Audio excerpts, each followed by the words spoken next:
దోశలకి ఉల్లిపాయ కారం చేస్తున్నాను. దీన్ని ఉల్లిపాయ కారం అని కానీ అవకారం కానీ అంటారు. ఇప్పుడు ఇది పెద్ద ఉల్లిపాయలు 6 వీటిని సన్నగా ఇట్లా కట్ చేసి పెట్టుకోవాలి. తర్వాత వీటిని ఇట్లా మిక్సీలో వేసుకోవాలి.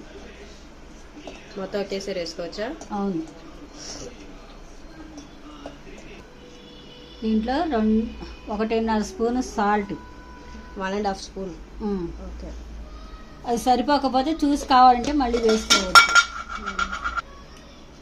Red chilli powder 1 spoon, 1.5 spoon వేసుకోవచ్చు. కొంచెం చింతపండు ఒకసారి కడిగి వేసుకోవాలి. చింతపండు వాష్ చేసుకోవాలా?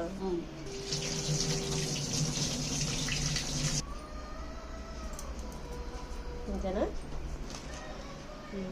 కొంచెంగా జీలకర్ర, కావాలంటే పచ్చి కొబ్బరి కూడా వేసుకోవచ్చు. అన్నీ వేసి ఇది మిక్సీ పట్టేయాలి. ఇప్పుడు ఇవన్నీ కలిపి మిక్సీ పట్టాలి.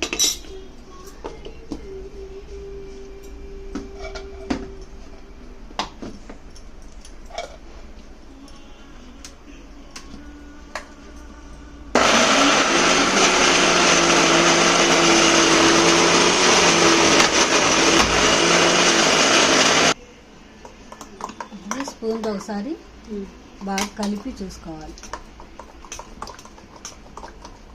చాలా ఇంకోసారి పట్టాలా? కొంతమంది ఇలాగే తింటారు, మా ఇంట్లో కొంచెం మెత్తగా తింటున్నాము. ఓకే.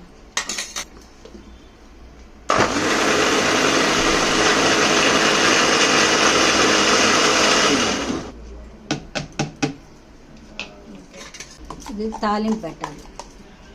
2 స్పూన్ల ఆయిల్,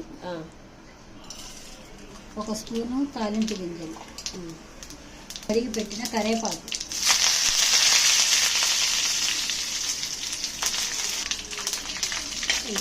బ్రౌన్ కలర్లో వచ్చేసింది.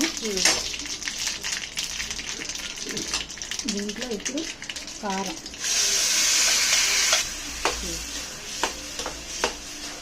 వేసి ఒక 5 నిమిషాల పైనే బాగా వేగనివ్వాలి. కలుపుతూ ఉండాలా? మధ్య మధ్యలో కలుపుకుంటే చాలు. అట్లా మధ్య మధ్యలో కలిపితే చాలు. ఇది ఒక 5 నిమిషాల పైన బాగా మగ్గింది. అది అయిపోయిన తర్వాత లాస్ట్లో 1 స్పూన్ నెయ్యి,